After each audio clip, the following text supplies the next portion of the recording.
know, sometimes you plan something and it just does not come together. For instance, I wanted a sorcerer to defend the Grand Archives. I named this character appropriately. I was all ready to go, do some crystal casting, some crystal magic, and I ended up falling back on a battle mage knight. So she's more knight than sorcerer, but she does use magic and she does use crystal infusions. And I finally changed out my shield for more Lothric-centric attire. So I got the Lothric Straight Sword Crystal infused. I've got the Lothric Shield, which is the best shield I'm gonna get in the absence of a Baldur shield from Dark Souls 1, which we'll never get again, or a heater shield. But this is a damn good shield. And my host has acquired 2 blue phantoms. Host name is Thick Waifu. And I forget the names of the 2 blue phantoms, but they'll be on the screen. So I get behind them, and they're going right for that ladder. Now this is a great choke point right here, these little steps. But what they're looking for is the Crystal Sage. So I know what's going to happen, and I chuck an Undead Hunter Charm right where I know they're going. I just let loose and unload the Murakumo, the Crystal Kumo. Before I even know exactly what happened to these guys, I've got 5 tongues and an ember. I had to actually play the clip back to see exactly what happened to Thick Waifu. I'm thinking when I ran in with the Crystal Kumo, you can kind of see her on the left side of the screen there. Went right off the ladder, I suspect. I can't say enough good things about the Murakumo. It's such a flexible weapon. And it's an infusion monster. You want an S rating with lightning? Kumo's got your back. You want an S rating for crystal? Kumo's got your back. Kumo's got you going for chaos and dark. Double them A ratings. That's fine too. It's still pretty good. You want to add inches to your manhood? Good sir. Ladies, you want to kill with a look from across the room? Kumo is the longest curved greatsword. Okay? You'll get the job done. Some people like the Karthus. I get it. It's very, very light. Some people like the Exile. Exile is great. You get it very, very early. It's got fantastic damage output. I think it's actually the strongest Exile. But it's short. It's very, very short, and everybody seems to use it. But Murakumo, it's been here since the beginning. Maybe I'm speaking for myself here a little bit, but I've always been somewhat more scared of invaders that came at me with the great curved sword when I was first playing these games, so I kind of remember that and take that to heart. There's something just scarier about a great curved sword. Now, I got these guys, this 3-man questing party, late in their session. I had to do some running to catch up to them, but I wanted to show the clip to detail some magic stuff. Talk about magic. Now, I've got Pestilent Mist and Snap Freeze, which is usually better for enclosed areas. These guys, I think, would be more keen to rush me if they weren't at the late stage of the level. I'm guessing they're probably low on resources at this point.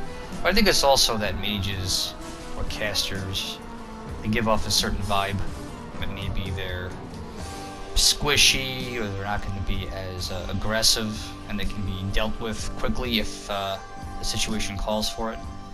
But that doesn't really pertain to Crystal Bard. I designed her to be a little more aggressive and defensible. So in some ways, the magic I use is a lure to get people to rush me and try to control the pace of how they come at me. Now, Crystal Bard is level 90 at plus 10 reinforcement. There's no reason not to go to plus 10 if you are level 90. Just do it. Intelligence is actually 35, but with the Scholar Ring, it's at 40. I also have the Prisoner's Chain and the Ring of Favor and Protection at plus 3, which means my 4th slot is for utility. And then the Grand Archives, the best rings I use for that slot will usually be the Cat Ring or the Chloranthy Ring plus 3, or anything else I might need. And Soul level 90 is probably one of my more preferred levels. I do invade at meta, but when you invade at meta level, you get a certain type of player compared to level 90. Level 90, you're still going to be getting people possibly going through a playthrough. They're still summoning friends to help them on their quest. They're not necessarily there for PvP. Maybe you get some dried finger parties, sure. But I do feel as if you get regular people, regular players still at level 90. Or at 125 or 120 or 133 if you're doing meta stuff. You're going to be getting people looking for PvP, or they're in the new game plus cycle, or they're repeat players, and it's just different, you know. And there's plenty of montage videos out there for that sort of thing. But level 90, I like it just because it's the highest I feel I can go to be a regular invader for regular players. I think past this point you get into a different tier of Dark Souls players. So I think of 90 as the ceiling, and everything above it will be, you know, competition mode basically.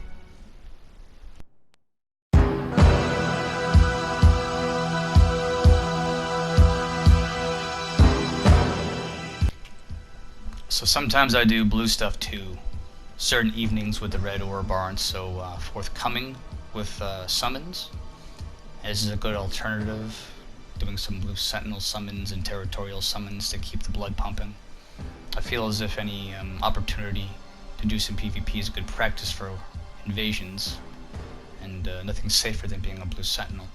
I finally catch a visual on my host as they roll off the wall under the bridge. Now, one thing I particularly hate when I'm a host is blue phantoms that just have no sense of what's going on. You never want to interrupt your host when they're cooking in the kitchen. I came into this guy's saga. I don't know the story. I don't know the plot. He's probably been rolling around with his dried finger. And yes, he is dried fingered. I find that out later. But I don't know what's going on. I don't want to mess him up. I don't want to reveal his position if a red happens to be spotting me from a distance. So why would I go under the bridge and ruin his perfectly good hiding spot? I'm not going to do that. What I will do is try to find my blue ally who's currently getting mollywopped by the boss gate. It took me a few minutes to see the health bar, so I was a little bit slow to save my friend there. Blade of the Dark Moon Ash has died. But Blue Sentinel Crystal Bard is en route. Now when I see the invader at the gate, we have a little bit of a doorway draw distance glitch, and I think I have a second to plan everything out when Gilad shows up. Now this player I actually know. I usually crash into Gil during Saint Riot streams when we're both trying to stream snipe him. And I've fought him a few times. He's always got this great sword poise monster thing going on. But unfortunately we don't get to dabble too long in this duel when a Hadouken cuts Gil's life short. Almost kills me too. That would have been a pretty nice kill if that guy managed to take me out too. Gil probably was a little bit salty about that one. You know, mages can often be difficult allies as a fellow red. I know, but I like my odds against this guy. He's a little bit more of a pure mage than me, and while he's got that Moonlight Greatsword, I trust the Murakumo a little bit more. So I'm very, very comfortable with the Moonlight Greatsword. I know I can poise through his close quarter sword magic.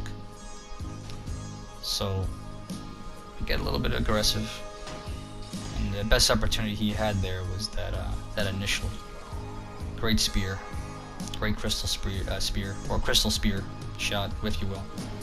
But that was a good game, cool little encounter, good little diversion from the Orb Menacing that I was doing. Medieval Boy and Minerva. I must have been in this game for 20 plus minutes. These guys were holed up somewhere, hiding.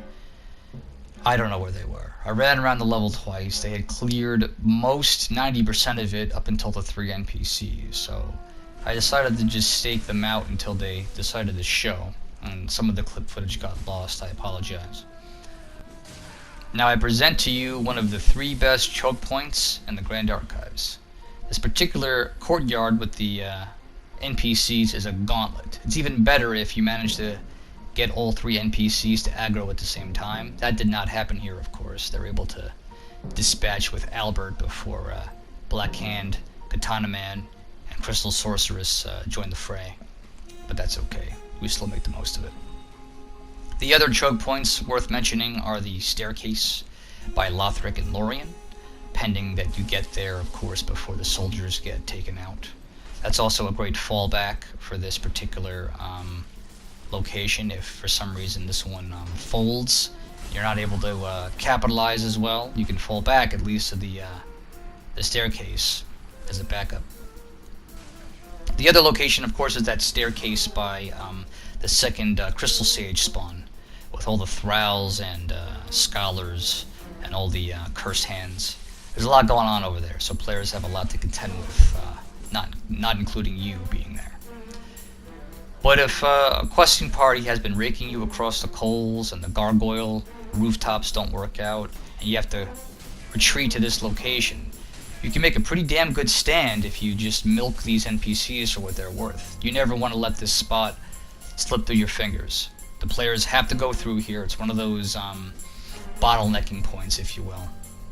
And you can see Medieval Boy couldn't handle the stress of my little ambush here, so he goes home to, you know, tell his mom about it, I guess. I don't know. It's definitely not going to get good at PvP, I'll tell you that. No, sir. Now, Corrido is a host that I invaded a couple of times before. He was using a dried finger and some password buddies to create a pretty interesting dragnet of cell swords to shred my ass and other invaders in just a flurry of L1s and weapon arts, and I died twice before this third summon, so I was keen to let an ally go in first. I'm waiting for the Gold Phantom to roll out of their tree branch. I heard them before, and there they are. Now my compatriot is using the Untrue Dark Ring, and everyone's sort of rolling around in each other's path here. So I'm nervous about hitting my my ally, since I'm already 2 invasions in the drain with this host. So I see this as a good opportunity to switch out my Murakumo, which otherwise has been fantastic in all the other invasions I did, but I think it's time to try the Crystal Partisan. And this just goes to show how sometimes a swap out is all it takes. You want to keep things fresh sometimes. Now my my ally invader backs off, giving me some space to poke the host, and that's all it took. You know, I should have thought of that earlier on the other 2 invasions, but I didn't. That's why it's a good thing to always have a backup weapon. No matter what your main's going to be, no matter what your secondary is going to be, think about 3rd and 4th. You want to have weapons that will do certain tasks. You want to have a long-range thrusting weapon. You want to have maybe a mace for pocket poise. These are things you're going to want to detail. An invader should always have an answer to everything. That's why having a bow is always a good thing. This character has a bow. I don't use it, but I've got the Darkmoon bow. I didn't have to use it, but it's there. But this is, I just wanted to show this clip because this is an interesting little choke spot if you happen to catch a host that's just jumped down. This is one of those spots in the level that if the host moves too far, they can't retreat back to the bonfire without going through a gauntlet of enemies. So, what I wanted to show off here is how sometimes keeping a host and their phantoms against a wall will allow them to play carelessly. And also, just to show how sometimes spamming R1 is all it takes to get yourself out of a pickle. That host had interrupted my casting, so I was able to fall back on some panic swings. Now these 2 guys, I thought they were rocking some kind of Star Wars roleplay, but despite my efforts to find these character names on some Star Wars wiki, because I'm not too familiar with like the Clone Wars and some of those secondary shows, I didn't know if they were doing something. But I couldn't find the names, so maybe they were doing their own personal roleplay. I just happened to crash it.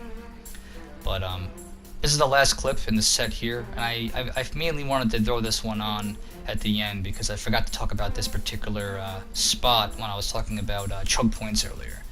This spot is excellent too. I don't consider it one of the better places since it's possible to simply run through it.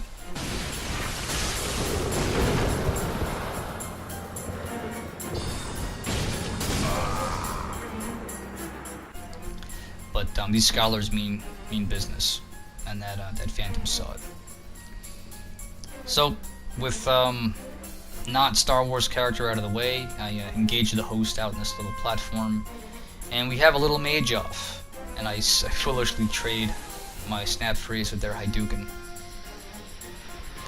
And again, I always like fighting mages as this character just because it gives me kind of an idea of how my build probably would have looked if I went for pure sorcery. And what gives me the advantage here is that I have more faculties at my disposal. Yes, his magic hits hard. Yes, he can wield a greatsword. But unless I make some mistakes, which I do right here by hopping for some reason, he's able to catch me with the moonlight. That's the last real mistake I make in the whole little encounter that we have here.